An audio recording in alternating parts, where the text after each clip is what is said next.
আসসালামু আলাইকুম সুপ্রিয় শিক্ষার্থীবৃন্দ, কেমন আছো সবাই? আশা করি খুবই ভালো আছো। আজকের আরো একটি অনলাইন ক্লাসে তোমাদের সকলকে স্বাগতম। আমি আরমান স্যার শুরু থেকে শেষ পর্যন্ত তোমাদের সাথে আছি। আজকের এই ক্লাসটিতে আমরা আ একেবারে সমাসের শুরু থেকে আমাদের ক্লাসটি শুরু করব। একবারে বেসিক থেকে সমাস কি, সমাস সম্পর্কে কি, খুঁটিনাটি বিষয় সবকিছু ইনশাআল্লাহ আজকের ক্লাসটিতে আমরা তুলে ধরার চেষ্টা করব। তো আশা করছি আজকের ক্লাসটি তুমি যদি মনোযোগ সহকারে করতে পারো, তাহলে সমাস নিয়ে যেই একবারে বেসিক খুঁটিনাটি ধারণা, সেই জিনিসগুলো আজকে ক্লিয়ার হয়ে যাবে। আজকের এই ক্লাসটিতে আমরা যেগুলো আলোচনা করব, সেটি হচ্ছে খুবই গুরুত্বপূর্ণ জিনিসগুলো আলোচনা করব। যে সমাস বা এই জিনিসটা কি, হ্যাঁ, যে সমাস বলতে কি বোঝায় এটা ফার্স্ট টাইম আমরা আলোচনা করব। তারপর সমাসের বিভিন্ন কাজটা কি সেটা নিয়ে আলোচনা করব। তারপর সমাসের বিভিন্ন প্রকারভেদ নিয়ে আলোচনা করব। পরবর্তীতে কোন সমাস মানে কোন সমাস কোন প্রকারের মধ্যে পড়ে সেটি চেনার একটা ছোটখাটো টেকনিক শিখিয়ে দিব। এবং সর্বশেষ যেটি দেখাবো সেটি হচ্ছে কোন সমাসে কোন পদের অর্থ প্রধান। এই জিনিসগুলো আজকের ক্লাসে আমরা আলোচনা করব। একবারে সমাসের বেসিক থেকে ইনশাআল্লাহ শুরু করব। তাই তুমি যদি শুরু থেকে আমার এই ক্লাসটি মনোযোগ সহকারে করতে পারো, তাহলে আশা করি সমাসের যে বেসিক জিনিসগুলো সেগুলো নিয়ে তোমাদের কোনো সমস্যা থাকবে না। আমরা সমাসের আরো অনেকগুলো ক্লাস নিব, যেটি আমাদের কোচিং পেজে আমরা দিয়ে দিয়েছি। তো ইনশাআল্লাহ কারো কোনো সমস্যা থাকবে না এই সমাস নিয়ে। তো কথা আর না বাড়িয়ে আমরা চলে যাচ্ছি আমাদের স্ক্রিনে। যদি কোনো সমস্যা হয় স্ক্রিনটি দেখতে আমাদের জানাবে। ইনশাআল্লাহ তোমাদের প্রত্যেকের আনসার আমি খুব সুন্দরভাবে করার চেষ্টা করব শিক্ষার্থীরা। তো আশা করছি আমার সাউন্ড তোমরা ক্লিয়ারলি শুনতে পাচ্ছ এবং আমাকে দেখতে পাচ্ছ। তো খেয়াল করবে আজকে আমাদের সম্পূর্ণ আলোচনা হচ্ছে সমাসের বেসিক গঠন নিয়ে আমরা আজকে আলোচনা করব। তো খেয়াল করো, প্রথম কথা হচ্ছে যে ভাইয়া সমাজটা কি? সমাজ খায় না মাথায় দেয়। এই জিনিসটাকে দেখার চেষ্টা করব যে সমাজ জিনিসটা কি? সেটি নিয়ে আজকে আলোচনা করব ফার্স্ট টাইম। সমাসের কাজ হলো এক বা একাধিক পদকে এক পদে রূপান্তর করা। অর্থাৎ অনেকগুলো পদ থাকবে, সেটাকে এক পদে রূপান্তর করা। এই কাজটাই হচ্ছে সমাসের মেইন কাজ। তো যেমন দেখো সিংহ চিহ্নিত আসন, এক্ষেত্রে খেয়াল করবে যে এখানে ৩ টা পদ ছিল, যে একটা হচ্ছে সিংহ, একটা হচ্ছে চিহ্নিত, একটা হচ্ছে আসন। ৩ টা পদ, সিংহ, চিহ্নিত, আসন। কিন্তু আমরা ৩ টা পদকে জাস্ট একটা পদে রূপান্তর করলাম, যে একটা সিংহাসন, একটা চেয়ার। তো দেখো, তো এই সমাসের কাজ হচ্ছে যে অনেকগুলা পদকে, অনেক বড় একটা বাক্যকে একটা শব্দে মানে একটা পদে রূপান্তর করা। এই কাজটাই হচ্ছে সমাসের কাজ। তোমাদের পরীক্ষায় কিন্তু সমাস কাকে বলে এটা কিন্তু আসবে না, কিন্তু সমাজ জিনিসটা কি, এই যে আমরা এত কষ্ট করে সমাজ জিনিসটা মুখস্থ করি, বাট সমাজ জিনিসটা কি এটা আমরা অনেকেই ভালো মতো জানি না। তো সমাসের কাজ হচ্ছে সংক্ষেপ করা, খেয়াল করবে শিক্ষার্থীরা। তাই সমাসকে আমরা বলতে পারি, খেয়াল করবে, সমাসকে আমরা বলতে পারি একপদীকরণ, অর্থাৎ অনেকগুলা পদকে একটা পদে পরিণত করা, অথবা পদকে সংক্ষিপ্তকরণ করা, অর্থাৎ এখানে অনেকগুলো পদ আছে, সবগুলা পদকে সংক্ষিপ্ত করা, অথবা পদের মিলন। এখানে পদের মিলন, নট শব্দ বা ধ্বনির মিলন, যেটা আমরা সন্ধির ক্ষেত্রে হয় ধ্বনির মিলন হয়, কিন্তু সমাসে পদের মিলন হয়। হ্যাঁ, অনেকগুলো পদ মিলে একটা পদে পরিণত হয়, এজন্য সেটাকে সমাস বলে। তাহলে সমাসকে আমরা একপদীকরণ বলতে পারি, সমাসকে আমরা সংক্ষিপ্তকরণ বলতে পারি, অথবা সমাসকে আমরা পদের মিলন বলতে পারি। তো খেয়াল করবে একটা কোশ্চেন সবার মধ্যেই হয় যে ভাইয়া সমাস এবং সন্ধি কেন জানি আমার কাছে একরকম লাগে, বা সমাস বা প্রত্যয়, সন্ধি বা প্রত্যয় আমার কাছে একরকম লাগে। তো খেয়াল করবে আমি আগে সন্ধি এবং সমাসের পার্থক্যটা তোমাদের কাছে ক্লিয়ার করছি। খেয়াল করবে যে সন্ধি এবং সমাসের পার্থক্যটা, যে পাশাপাশি দুটি ধ্বনি বা বর্ণের মিলনকে সন্ধি বলে। আমি আবারও বলছি, দুইটা ধ্বনি বা বর্ণের মিলনটাকে সন্ধি বলে, যেটা আমরা ভার্সিটি লেভেলে তুমি যখন প্রিপারেশন নিবা তখন এই জিনিসগুলো আমি তোমাদের শিখাবো খুব সুন্দরভাবে, যে সন্ধি কিভাবে হয়। যে দুটো ধ্বনি, যেমন সিংহ, এখানে অ এবং আ, অ এবং আ মিলে এখানে আ হয়েছে, দুটো ধ্বনি বা বর্ণের মিলন এখানে সন্ধি। আর দুই বা ততোধিক পদ মিলে একটা পদে যখন পরিণত হয় তখন সেটাকে তোমার সমাস বলে। অর্থাৎ সমাসে পদের মিলন হয় আর সন্ধিতে ধ্বনির মিলন হয়, এই জিনিসটি মাথায় রাখবে। আর এখন খেয়াল করো, তোমাদের এটা বিশ্ববিদ্যালয় টাইপের একটা কোশ্চেন আর কি, যে যদি প্রশ্নে বলা হয় সিংহাসন কোন নিয়মে সাধিত, হ্যাঁ, সিংহাসন শব্দটি কোন নিয়মে সাধিত, এখন অনেকে বলতে পারে ভাইয়া এটা হচ্ছে সন্ধি এবং সমাস দুইটাই তো সাধিত হয়, যে সিংহ প্লাস আসন সিংহাসন, আবার সিংহ চিহ্নিত আসন সিংহাসন। এটা বিশ্ববিদ্যালয় রিলেটেড একটু কোশ্চেন আর কি। এখন কথা হচ্ছে অপশনে যদি দুইটাই থাকে তখন তোমার উত্তর হবে সন্ধি, মনে রাখবে, তখন উত্তর হবে সন্ধি। সেটা কিভাবে হয় সেটা আমরা তখন আলোচনা করবো, এটা বিশ্ববিদ্যালয় রিলেটেড কোশ্চেন। কিন্তু অপশনে যদি সন্ধি না থাকে, তখন উত্তর হবে সমাস। এটা আমরা বিশ্ববিদ্যালয় ভর্তির ক্ষেত্রে লাগবে, বাট এখন তোমাদের ইন্টারে সেগুলো আসে না। ইন্টারে আমাদের যেটা আসে সমাসে, সেটা হচ্ছে ব্যাস বাক্য করো এবং সেটা কোন সমাস সেটা নির্ণয় করো। তো আমরা এই জিনিসগুলাই দেখবো, যে কিভাবে কত সহজে আমরা সমাসের ব্যাস বাক্যগুলো বা কোন সমাস কোন কোন প্রকার, সেই জিনিসগুলো আমরা আলোচনা করব। সমাসের বিভিন্ন পদ, এবার দেখো সমাসের মধ্যে আমরা যে বেসিক খুঁটিনাটি জিনিসগুলো সেগুলো ইনশাআল্লাহ এখন দেখানোর চেষ্টা করব। তোমাদের যার যার সমস্যা হবে তোমরা রেইজ হ্যান্ড করতে পারো অথবা চ্যাটের মাধ্যমে আমাকে জানাতে পারো। ইনশাআল্লাহ প্রত্যেকের আনসার আমি ভালোভাবে দেওয়ার চেষ্টা করব। তো যদি বলছিলাম তোমাদের, একটু সময় নিচ্ছি। আচ্ছা, তো যদি বলছিলাম, খেয়াল করো যে সমাসের বিভিন্ন পদ সম্পর্কে জানবো। একবার সমাসের একবার বেসিক জিনিসটা তোমাদের এখন দেখাবো। খেয়াল করবে যে সমাসের বিভিন্ন পদ নিয়ে আমরা একটু আলোচনা করব।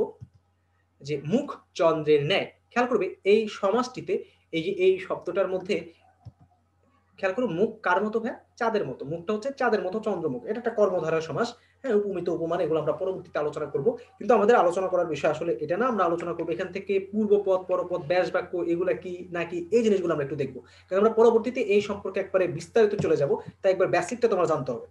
খেয়াল করো এই শব্দটার মধ্যে এই যে পুরা এই কথাটা, এই যে এই বড় একটা কথাটা মুখ চন্দ্রের ন্যায়, এই পুরাটা কথাটাকে বলা হয় ব্যাস বাক্য অথবা সমাস বাক্য অথবা বিগ্রহ বাক্য। তাহলে এই যে বিশাল বাক্যটা, এই বাক্যের তিনটা নাম আছে: ব্যাস বাক্য, সমাস বাক্য বা বিগ্রহ বাক্য। আশা করি বুঝতেছো। তাহলে এই যে এই বিশাল বাক্যটাকে বলা হয় ব্যাস বাক্য, সমাস বাক্য বা বিগ্রহ বাক্য। মনে রাখবে। আর এই যে চন্দ্রমুখ, এই পুরাটাকে বলা হয় সমস্ত পদ বা সমাসবদ্ধ পদ। আমি আবারও বলছি যে এই যে ব্যাস বাক্যটাকে যে আমি এক পদে রূপান্তর করলাম, এই ব্যাস বাক্যটাকে যে আমি একটা পদে রূপান্তর করলাম, সেটাকেই বলা হয় সমস্ত পদ বা সমাসবদ্ধ পদ। এই পুরা ব্যাস বাক্য থেকে যখন আমি একটা পদে রূপান্তর করলাম, তখন সেই পদটাকে বলা হয় সমস্ত পদ বা সমাসবদ্ধ পদ। তারপর এই সমাসবদ্ধ পদের আগের পদটাকে বলা হয় পূর্বপদ, এবং এই সমাসবদ্ধ শব্দের পদের পরের পদটাকে বলা হয় পরপদ বা উত্তরপদ। অর্থাৎ এটার মধ্যে যে দুইটা পদ আছে, এটাকে বলা হয় পূর্বপদ আর এটাকে বলা হয় পরপদ। তো আমাদের কাজ হচ্ছে এই জিনিসগুলো আগে বেসিক ভাবে জানা, এবং কোনটা কোন সমাস এটা আমাদের ভালোভাবে নির্ণয় করা, এবং এই জিনিসগুলো এবং ব্যাস বাক্যটা কিভাবে কত সহজে আমরা মনে রাখতে পারি, এই জিনিসগুলো ইনশাআল্লাহ আমি তোমাদের সমাসে দেখানোর চেষ্টা করব। তো আরেকটি জিনিস মাথায় রাখতে হবে যে এই সমস্ত পদের প্রত্যেকটি পদকে বলা হয় সমস্যমান পদ। অর্থাৎ এই যে সমস্ত পদ, এই সমস্ত পদের প্রত্যেকটা পদ, এই যে এটা চন্দ্র এবং মুখ বা আরো যদি কিছু থাকতো, তো সবগুলা পদকে আলাদা আলাদা ভাবে সমস্যমান পদ বলা হয়। খুবই গুরুত্বপূর্ণ একটি কথা যে সমস্যমান পদ কি ভাই? এই সমস্ত পদের, আমি আবারও বলছি, সমস্ত পদের প্রত্যেকটা পদকে আলাদা আলাদা ভাবে আমরা কি করতে পারি, সেগুলাকে তোমার সমস্ত পদ হিসেবে বলতে পারি, সমস্যমান পদ হিসেবে বলতে পারি। তাহলে দেখো আমরা এই সম্পূর্ণ আলোচনা যেটি জানলাম, সেটি হচ্ছে যে পুরা ফুল বাক্যটাকে বলা হয় ব্যাস বাক্য, পুরা পুরা ফুল বাক্যটাকে বলা হয় ব্যাস বাক্য, আর এই ব্যাস বাক্য অথবা সমাস বাক্য অথবা বিগ্রহ বাক্য, এই নামগুলো মুখস্থ করতে হবে। তারপরে পুরো বড় বাক্য থেকে যে একটা ছোট একটা পদ হলো, সেটাকে বলা হয় সমস্ত পদ অথবা সমাসবদ্ধ পদ। তারপর হচ্ছে এই সমস্ত পদের আগেরটাকে বলা হয় পূর্বপদ এবং পরের পদটাকে বলা হয় পরপদ বা উত্তরপদ। তো এখন কথা হচ্ছে এই দুইটা পদ মিলে, সরি, এই দুইটা পদকে আমরা যদি আলাদা আলাদা ভাবে চিহ্নিত করি, যে চন্দ্র বা প্রত্যেকটা সমস্ত পদের প্রত্যেকটা পদকে আমরা বলি হচ্ছে সমস্যমান পদ। অর্থাৎ চন্দ্র একটা সমস্যমান পদ, মুখ একটা সমস্যমান পদ। আশা করছি ব্যাপারটা তোমরা ক্লিয়ারলি বুঝতে পেরেছো। তারপর আমরা যেটি দেখবো, সমাসের বিভিন্ন প্রকারভেদ। আমরা সমাসের বিভিন্ন প্রকারভেদ নিয়ে আলোচনা করব। তো খেয়াল করো, আমরা যেটি জাস্ট আজকে নামগুলো জানবো এবং কি সেগুলো চিনার উপায় কি, অথবা সেগুলো হচ্ছে তোমার কোন পদ প্রধান, এই জিনিসগুলো আমরা জানবো। তো সমাসের প্রকারভেদ নিয়ে একটু আলোচনা করব। খেয়াল করবে সমাসের প্রকারভেদের মধ্যে যেটা দেখবো, সমাস প্রধানত 6 প্রকার। মনে রাখবে শিক্ষার্থীরা, সমাস প্রধানত 6 প্রকার। যে একটা হচ্ছে দ্বন্দ্ব সমাস, একটা হচ্ছে কর্মধারয় সমাস, একটা হচ্ছে তৎপুরুষ সমাস, এবং একটা হচ্ছে দ্বিগু সমাস, একটা হচ্ছে অব্যয়ীভাব সমাস, একটা হচ্ছে বহুব্রীহি সমাস। অর্থাৎ অনেকগুলো আছে, প্রধানত 6 প্রকার। যে দ্বন্দ্ব, কর্মধারয়, তৎপুরুষ, দ্বিগু, অব্যয়ীভাব, বহুব্রীহি, এগুলো হচ্ছে তোমার সমাসের প্রধান প্রকারভেদ। এছাড়া আরো কিছু সমাস আমরা দেখতে পাই, যেমন আরো কিছু সমাস আসে, যেমন প্রাদি সমাস অথবা নিত্য সমাস। এছাড়া আরো কিছু তোমার বিশ্ববিদ্যালয় রিলেটেড বা তোমার ভর্তি পরীক্ষার সময় তোমার মাঝে মাঝে আসে যে কি জানি, যে ভুসুকুপা সমাস নাকি আরো কিছু কিছু সমাস আসে, কিন্তু সেগুলো তোমাদের পরীক্ষায় খুব কম আসে। হুম। তো মূলত তোমাদের এই কয়েকটা সমাসই তোমাদের বেশি থাকে, যে 6টা, আর প্রাদি এবং নিত্য এগুলো মাঝে মাঝে তোমাদের থাকে। আরেকটা আছে অলুক সমাস। হ্যাঁ, অলুক সমাস, নিত্য, প্রাদি বা অলুক, অলুক এগুলোর মধ্যে আলোচনা করা হয়। আরেকটা আছে নৌ সমাস, সেগুলো আমরা এগুলোর ভিতরে দেখবো শিক্ষার্থীরা। কিন্তু মূলত আমাদের অনেকগুলো সমাস আছে, বাট এই দুটা আলাদা আলাদা নাম আছে, প্রাদি এবং নিত্য। তো আমাদের কাজ হচ্ছে আজকে কোন সমাস কিভাবে চিনা যায় সেগুলো আজকে আমরা আলোচনা করব শিক্ষার্থীরা। তো খেয়াল করবে আমরা প্রথমত যেটা আলোচনা করব সেটি হচ্ছে বিভিন্ন প্রকার সমাস চেনার উপায়। আমরা একটু আগে দেখেছিলাম যে সমাস প্রধানত ৬ প্রকারের নামগুলো একটু মনে রাখতে হবে যে তোমার দ্বন্দ্ব, কর্মধারয়, তৎপুরুষ, দ্বিগু, অব্যয়ীভাব, বহুব্রীহি এই জিনিসগুলো একটু মনে রাখতে হবে। তো আমরা এখন যদি দেখবো যে কোন বিভিন্ন প্রকার সমাস চেনার উপায়। তো সেগুলো চেনার উপায় হচ্ছে তুমি যদি ব্যাস বাক্য পারো তাহলে তুমি সেই সমাসগুলোও চিনতে পারবে। তুমি যদি ব্যাস বাক্য ভালোভাবে পারো তুমি সেই সমাসগুলো সুন্দরভাবে চিনতে পারবে। কিভাবে চিনবে খেয়াল করো। যে বিভিন্ন প্রকার সমাস চেনার উপায় সেটি হচ্ছে যে ব্যাস বাক্যে এবং ও আর এগুলা যদি থাকে, আমি আবারও বলছি, আমরা যখন ব্যাস বাক্য করব সেটির মধ্যে যদি এবং ও আর থাকে তাহলে সেটি হচ্ছে দ্বন্দ্ব সমাস। যেমন দেখো মা ও বাবা। তারপর ব্যাস বাক্যে যদি সমাহার কথাটি থাকে চোখ বন্ধ করে সেটি আমরা বলবো দ্বিগু সমাস। যেমন চৌরাস্তার সমাহার চৌরাস্তা। এটি হচ্ছে ব্যাস বাক্য দেখে আমরা সমাসগুলো কিভাবে চিনব। তারপর হচ্ছে ব্যাস বাক্যে যদি যার কথাটা থাকে তাহলে সেটা হচ্ছে বহুব্রী। যার কথাটা থাকলেই বহুব্রী, চোখ বন্ধ করে। যে গলায় গামছা যার, গলায় গামছা। তো আমরা যদি ব্যাস বাক্য জানি আমরা কিন্তু খুব সহজে আমরা সমাসটা বলে দিতে পারি। তাহলে দেখো মা ও বাবা এবং ও আর থাকলে দ্বন্দ্ব। তারপর হচ্ছে সমাহার কথাটা থাকলে হচ্ছে দ্বিগু। তারপর হচ্ছে যার কথাটা থাকলে হচ্ছে বহুব্রী। তারপর যদি দেখবো সমস্ত পদে যদি পূর্ব পদে বিভক্তি লোপ পায়, পূর্ব পদে বিভক্তি লোপ, লোপ মানে বাদ যায়, তাহলে সেটা হচ্ছে তৎপুরুষ সমাস। দেখো যেমন দেখাচ্ছি, গুরুকে ভক্তি হয়ে যায় গুরু ভক্তি। তাহলে দেখো এখানে যে কে ছিল, যে সমস্ত পদে পূর্ব পদটায় আগে এই ব্যাস বাক্যের মধ্যে কে ছিল, কিন্তু সমস্ত পদে আগের পদটার মধ্যে তোমার বিভক্তি কি হয়েছে, শিক্ষার্থীরা লোপ পাইছে, মানে বাদ হয়ে গেছে। তো এই যে বাদ হয়ে গেল, কে একটা বিভক্তি, আমরা বিভক্তি নিয়ে আলোচনা করব, যে প্রথমা বিভক্তি, দ্বিতীয় বিভক্তি, তৃতীয় বিভক্তি, তৎপুরুষ সমাস যখন আলোচনা করব তখন এই বিভক্তি নিয়ে তোমাদের দেখাবো। তাহলে দেখো এখানে কে কথাটা ছিল, কিন্তু কে কথাটা এখানে গায়েব হয়ে গেছে। তো যেহেতু গায়েব হয়ে গেছে, তো সেহেতু সেটাকে আমরা বলবো তৎপুরুষ সমাস। অর্থাৎ তোমার বিভিন্ন বিভক্তি থাকবে এবং সেগুলো সমস্ত পদে রূপান্তর করার সময় যদি বিভক্তিটা লোপ পেয়ে যায় সেটাকে আমরা বলবো তৎপুরুষ সমাস। তারপর হচ্ছে সমস্ত পদে যদি যথা অথবা উপসর্গ থাকে, যথা থাকতে পারে অথবা উপসর্গ থাকতে পারে, এগুলো যদি থাকে তাহলে সেটি হচ্ছে তোমার অব্যয়ীভাব সমাস। যেমন উপকূল, অনাহার, হাবাতে, এগুলো হচ্ছে সব তোমার এই অব্যয়ীভাব সমাস। এগুলোকে বলা হয় সব তোমার অব্যয়ীভাব সমাস। হ্যাঁ, তারপর হচ্ছে আমি যদি দেখাই তোমাদের যে ব্যাস বাক্যে যদি যে, যিনি, হ্যাঁ, যে, যিনি, তিনি, যে, সে, আগে পরে, অথচ, ন্যায়, মতো, সদৃশ্য, রূপ, আশ্রিত, মিশ্রিত, রক্ষার্থে, এগুলো যদি থাকে, এগুলো থাকলে হচ্ছে সেগুলো হচ্ছে কর্মধারয় সমাস। দেখো এই কর্মধারয় সমাসে অনেক কিছু থাকে, তো সেগুলো তুমি মনে রাখার জন্য জাস্ট এই থিমটা মনে রাখবা যে এবং ও আর থাকলে হচ্ছে সেটা দ্বন্দ্ব সমাস ব্যাস বাক্যে, সমাহার কথাটা থাকলে হচ্ছে দ্বিগু সমাস, যার কথাটা থাকলে হচ্ছে বহুব্রীহি সমাস, তারপর হচ্ছে যদি কোনো বিভক্তি লোপ পেয়ে যায় তাহলে সেটা তৎপুরুষ সমাস। তারপর যথা অথবা কোনো উপসর্গ, উপসর্গ নিয়ে তোমাদের ক্লাস নিয়েছি আমি, যে তোমার ওই যে তোমার 19টি 20টি তৎসম উপসর্গ, 21টি বাংলা উপসর্গ, এগুলো যদি থাকে তাহলে বেশিরভাগ ক্ষেত্রে সেটা হচ্ছে অব্যয়ীভাব সমাস। আর এগুলোর বাইরে যদি কিছু থাকে, তোমরা মনে রাখবে, এগুলোর বাইরে যদি তোমার ব্যাস বাক্যের মধ্যে কিছু থাকে, যে বেশিরভাগ ক্ষেত্রে যে কথাটা থাকে, যে যিনি, তিনি, আগে পরে, অথচ, ন্যায়, মতো, সদৃশ, তদ্রুপ, হ্যাঁ, আশ্রিত, মিশ্রিত, এই জিনিসগুলো যদি থাকে তাহলে সেটা হচ্ছে তোমার কর্মধারয় সমাস। ভালোভাবে মনে রাখবে। আমি কয়েকটা এক্সাম্পল দিচ্ছি, যেমন মহান যে নবী, যিনি জজ, তিনি সাহেব, রক্তের ন্যায় কমল, সিংহ চিহ্নিত আসন, এখানে যে কোনো এর বাইরে যে এই এই কয়েকটা মনে রাখবে, এবং এর বাইরে যদি কিছু থাকে সেটি হচ্ছে বেশিরভাগ ক্ষেত্রে সেটি হচ্ছে কর্মধারয় সমাস। এভাবে তোমরা ব্যাস বাক্য দেখে তোমরা সমাসগুলো চিহ্নিত করতে পারো শিক্ষার্থীরা। তো আমি আবারও বলছি, এবং ও আর থাকলে সেটি দ্বন্দ্ব সমাস, সমান কথাটি থাকলে সেটি হচ্ছে দ্বিগু সমাস, যার কথাটি থাকলে সেটি হচ্ছে বহুব্রীহি সমাস, তারপর হচ্ছে তোমার কোনো বিভক্তি যদি লোপ পায় তাহলে হচ্ছে তোমার তৎপুরুষ সমাস। আর যদি সমস্ত পদে যথা অথবা বিভিন্ন উপসর্গ থাকে তাহলে সেটি হচ্ছে তোমার অব্যয়ীভাব সমাস। আর হচ্ছে তোমার এর বাদে, এর বাইরে যা কিছু থাকবে বেশিরভাগ ক্ষেত্রে সেটি হচ্ছে কর্মধারয় সমাস। এভাবে আমরা কি করতে পারি, বিভিন্ন সমাসগুলো চিনতে পারি। তো আজকে আমরা আরো কিছু দেখব যে কোন সমাসে কোন পদ প্রধান, কোন কোন সমাসে কোন কোন পদটা প্রধান, এটি আজকে আমরা একটু ভালোভাবে দেখার চেষ্টা করব। একটু ভালোভাবে দেখবে শিক্ষার্থীরা। তো আমরা ইতিমধ্যে জেনে গেছি যে সমাস হচ্ছে প্রধানত 6 প্রকার। সমাস হচ্ছে প্রধানত 6 প্রকার। আচ্ছা, এখন আমরা যেটি দেখব শিক্ষার্থীরা সেটি হচ্ছে আমরা কোন সমাসে কোন পদ প্রধান, মানে হচ্ছে আমরা যেটি বলেছিলাম যে আমরা সমস্ত পদে দুইটা ভাগে ভাগ করছিলাম সমস্ত পদকে, একটা হচ্ছে পূর্ব পদ, একটা হচ্ছে পরপদ। তো আমরা এই কোন সমাসে কোন পদের অর্থটা প্রধান সেটি আমরা একটু ভালোভাবে বোঝার চেষ্টা করব। তো খেয়াল করবে শিক্ষার্থীরা যে উভয় পদ প্রধান, আমি আগে একটু লিখে নেই বোর্ডে, তাহলে ব্যাপারটা তোমাদের কাছে ক্লিয়ার হবে। যে একটা ছন্দের মাধ্যমে আমি তোমাদের একটু দেখাবো, এই বিষয়টা আমি তোমাদের একটু ছন্দের মাধ্যমে দেখাবো। যে দেখো, পূর্বপদ প্রধান, পূর্বপদ প্রধান, তারপর হচ্ছে পরপদ প্রধান, পূর্বপদ পরপদ, আর হচ্ছে উভয় পদ,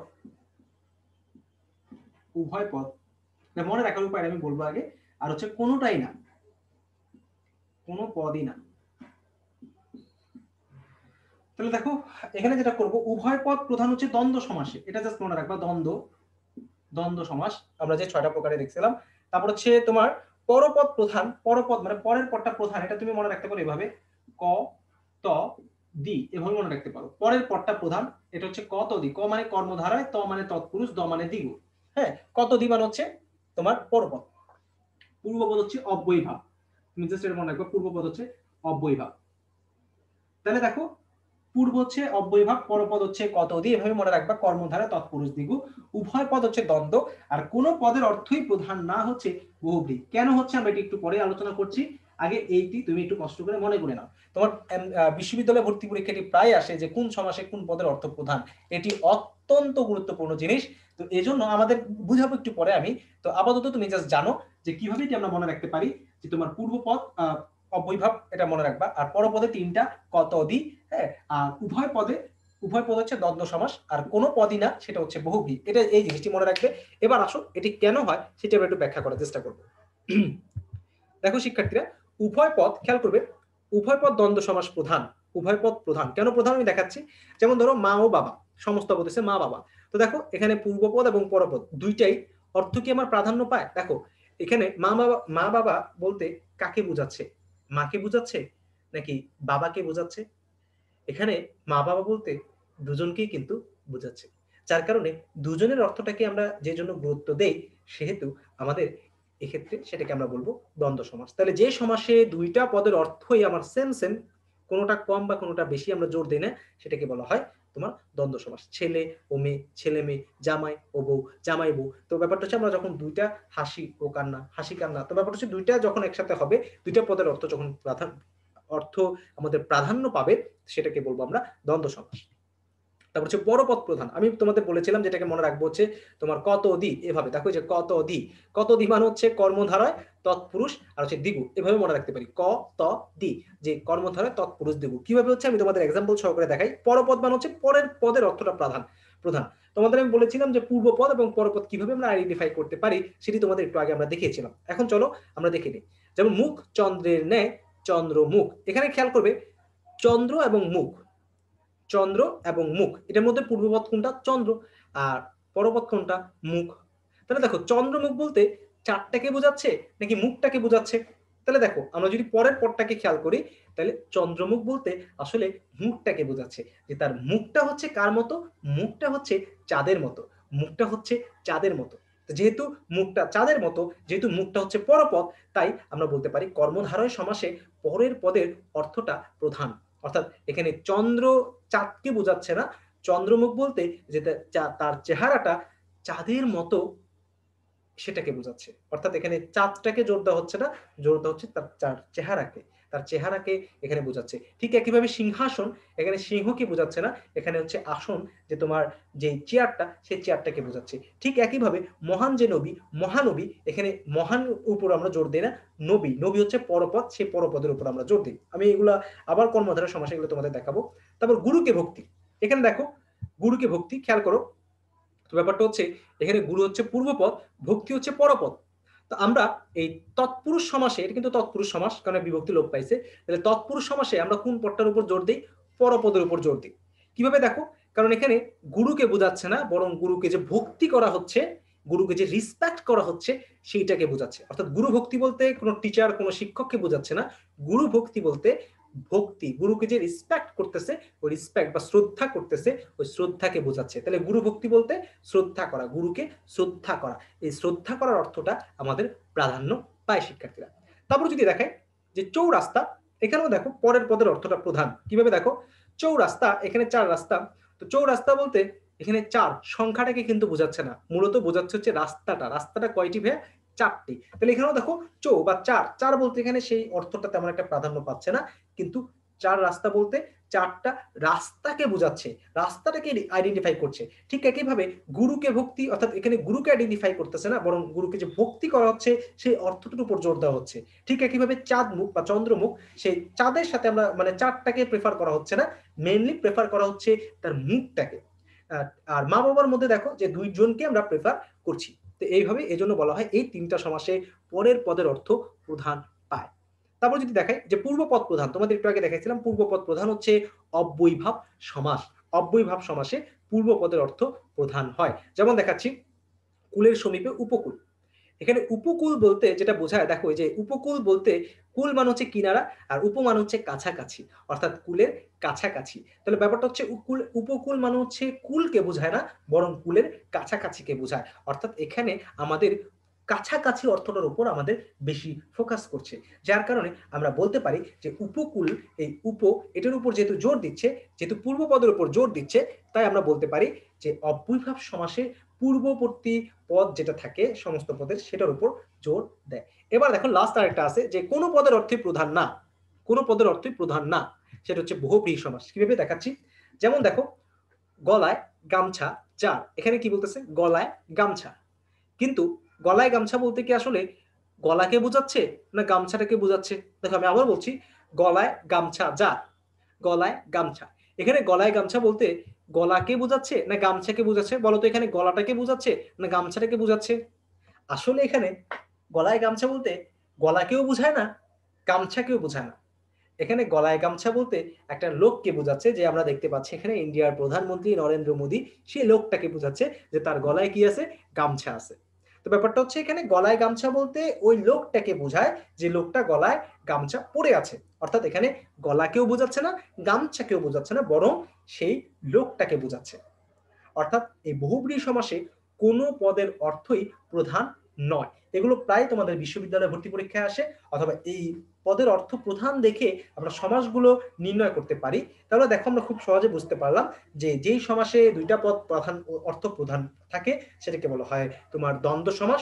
যেই সমাসে পরের পদের অর্থগুলো প্রধান থাকে সেরকম ৩ টা সমাস আসে, যেমন কর্মধারয়, তৎপুরুষ, দ্বিগু। আর যে সমাসে আগের পদের অর্থ প্রধান সেটাকে বলা হয় অব্যয়ীভাব সমাস। আর যে পদে যে সমাসে কোনো পদের অর্থই প্রধান নয় তাকে বলা হয় তোমার বহুব্রীহি সমাস। আশা করি খুব সুন্দরভাবে ব্যাপারগুলো খুব ক্লিয়ারলি ভাবে বুঝতে পেরেছো। তো আমাদের আলোচনা আজকে এই পর্যন্তই। তাও আমি একটু দেখিয়ে দিচ্ছি, আমাদের লাস্ট আরেকটা জিনিস আজকে দেখিয়ে দেই, সেটি আলোচনা করে ইনশাল্লাহ আমাদের ক্লাসটি প্রায় শেষের দিকে আমরা চলে আসছি। তো দেখো এখন আমরা যেটা আলোচনা করব সমাসের বংশধর। বংশধর মানে কি, এগুলো সম্পর্কে একটু নামগুলো একটু তোমাদের সাথে পরিচয় করিয়ে দিই, এগুলো সবকিছু সম্পর্কে আমরা জানবো। যে বংশধরের মধ্যে খেয়াল করবে যে আমরা প্রথমত সমাস জানি যে সমাস প্রধানত ৬টা বংশধর বা সমাসের ৬টা বাচ্চা কাচ্চা, যে দ্বন্দ্ব, কর্মধারয়, তৎপুরুষ, দ্বিগু, বহুব্রীহি, অব্যয়ীভাব সবগুলো আমরা ইনশাআল্লাহ আলোচনা করব। তো দ্বন্দ্ব সমাসের মধ্যে অনেকগুলো আছে, মিলনার্থক, অঙ্গবাচক, সমার্থক, পদযোগে, বিরোধার্থক, বিপরীতার্থক, অলুক, সংখ্যাবাচক, বহুব্রীহি, একশেষ সবগুলা। তারপর যদি দেখাই যে তোমার কর্মধারা সমাসে অনেকগুলো প্রকারভেদ আছে, সাধারণ কর্মধারা সমাস, মধ্যপদলোপী কর্মধারা সমাস, উপমান, উপমিত, রূপক, এই সবগুলো সম্পর্কে ইনশাআল্লাহ জানবো। তারপর হচ্ছে তোমার তৎপুরুষ সমাস, দ্বিতীয়া, তৃতীয়া, চতুর্থী, পঞ্চমী, ষষ্ঠী, সপ্তমী, উপপদ, নং, অলুক, এগুলো আমরা জানবো।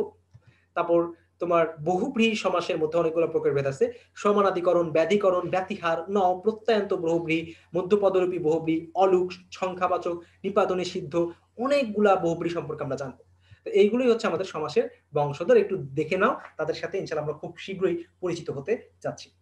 এবং আমাদের প্রত্যেকটা ক্লাসের স্লাইড এবং পিডিএফ আমরা সিক্রেট গ্রুপে আপলোড করে দেই। তো সেখান থেকে তোমরা এই পিডিএফ এর স্লাইডগুলো দেখে উপকৃত হতে পারবে আশা করছি। তো আমাদের আশা করছি আর তেমন আর সমস্যা নাই। আমরা যেটি জানলাম আমি আবার ফার্স্টে থেকে দেখাচ্ছি, যে আমরা প্রথম থেকে যেটি আলোচনা করেছিলাম সেটি হচ্ছে ফার্স্ট থেকে যেটা দেখাইছিলাম যে সমাস কি করে ভাইয়া, সমাস হচ্ছে অনেকগুলো পদকে এক পদে পরিণত করে। তারপর সমাসের আমরা সমাস এবং সন্ধির মধ্যে পার্থক্যগুলো দেখেছি, যে সন্ধি হচ্ছে দুইটা ধ্বনি বা বর্ণের মিলন ঘটায়, আর সমাস হচ্ছে অনেকগুলো পদকে এক পদে পরিণত করায়। হ্যাঁ, এটা খুবই গুরুত্বপূর্ণ। এরপর আমরা যেটা দেখেছি সমাসের বিভিন্ন পদ সম্পর্কে আমরা দেখেছি, যেখানে আমরা যেটা আলোচনা করেছি ব্যাস বাক্য, সমাস বাক্য বা বিগ্রহ বাক্য। তারপর এখান থেকে হচ্ছে তোমার সমস্ত পদ কিভাবে পাওয়া যায়, তারপর হচ্ছে পূর্ব পদ এবং পরপদ কিভাবে চিহ্নিত করতে হয়, খুবই গুরুত্বপূর্ণ বিষয়। তারপর হচ্ছে আমরা এখান থেকে যেটি জানছি সমসমান পদ কাকে বলে বা সমসমান পদ বলতে কি বোঝায়, এই জিনিসগুলো আমরা আলোচনা করেছি। তারপর আমরা আলোচনা করেছি হচ্ছে সমাসের বিভিন্ন প্রকারভেদ নিয়ে, যে সমাস প্রধানত ৬ প্রকার হলেও আরো ২টা প্রকার আছে বা আরো কিছু প্রকার আছে।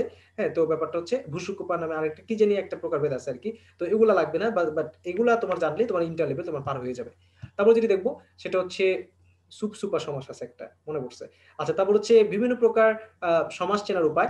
এখানে আমরা বিভিন্ন প্রকার সমাস কিভাবে চেনা যায় এবং ও আর থাকলে এগুলো হচ্ছে দ্বন্দ্ব সমাস, তারপর হচ্ছে সমাহার থাকলে দ্বিগু সমাস, চার কথা থাকলে বহুব্রীহি, তারপর হচ্ছে কোন বিভক্তি যদি লোপ পায় তৎপুরুষ সমাস, যথা বা উপসর্গ থাকলে সেটা অব্যয়ীভাব সমাস, তারপর হচ্ছে এই কথাগুলা থাকলে বা এর বাইরে যে কথাগুলো আছে সেগুলো থাকলে সেগুলো হচ্ছে কর্মধারয় সমাস। হ্যাঁ? সেটাই তোমাদের দেখাইছিলাম।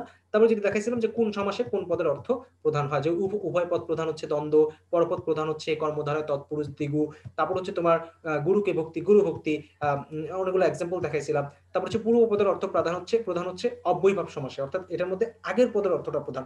আর হচ্ছে কোন পদের অর্থ প্রধান না, সেটা হচ্ছে বহুব্রীহি সমাস। যেমন গলায় গামছা বলতে গলাকেও বোঝায় না, গামছাকেও বোঝায় না, বরং গলায় গামছা পরা লোকটাকে বোঝায়। তাহলে লোক এখানে অনুপস্থিত। অর্থাৎ এখানে পূর্বপদ, পরপদ কোনটার অর্থে প্রধান নয়। যার কারণে সেটি হচ্ছে বহুব্রীহি সমাস, যেটার মধ্যে পূর্বপদ, পরপদ কোনটার অর্থে প্রধান হয় না। তারপর যদি দেখাই সমাসের বংশদ্বর তোমাদের দেখাইছিলাম যে কোন সমাস কতগুলা প্রকারভেদ আছে। আমরা ইনশাআল্লাহ এগুলা প্রত্যেকটা নিয়ে তোমাদের নেক্সট ক্লাসে থেকে আমাদের সমাসের মধ্যে আমরা ঢুকে যাব। তো আজকের ক্লাসে আমরা শুধুমাত্র সমাসের একবারে বেসিক আলোচনাগুলো করছি। ইনশাআল্লাহ তোমাদের ক্লাসটি খুবই প্রাণবন্ত লেগেছে এবং ভালো লেগেছে।